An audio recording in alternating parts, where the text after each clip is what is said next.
Mir-rapport ta' investigazzjoni tal-Konsorzju Internazzjonali ta' Ġurnalisti Investigattivi ħareġ li l-eks Ministru Nazzjonalista u Kummissarju Ewropew maħtur mill-Gvern ta' Gonzi, John Dalli, kellu kumpanija fil-British Virgin Islands fi żmien meta kien deputat nazzjonalista u li kien naqas jiddikjara li għandu fid-dikjarazzjoni tal-assi.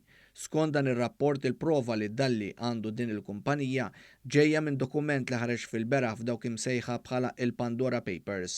Fil-Pandora Papers ħarġu kważi qrib 12 miljun dokument li tfgħu dawl fuq sidien ta' kumpaniji sigrita. Skont il-Pandora Papers, John Dalli uża s-servizzi ta' Alcogal, kumpanija fil-Panama biex jaħbi li hu kellu kumpanija fil-British Virgin Islands bl-isem ta' Westmead. Din il-kumpanija fetaħħa f'Awwissu tal-2006.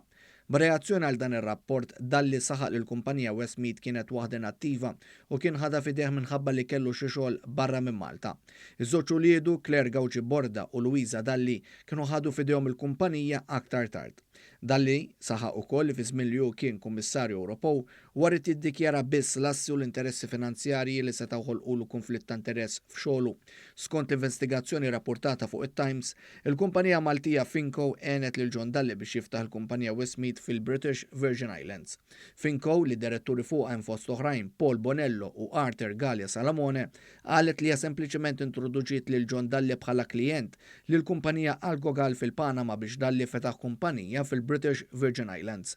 Intant l-eks Ministru Nazzjonalista mistenni jaffaċċja akkużi fil-Qorti Maltija brabta ma' każ li kien wassal għar-riżenja tiegħu minn Kummissarju Ewropew.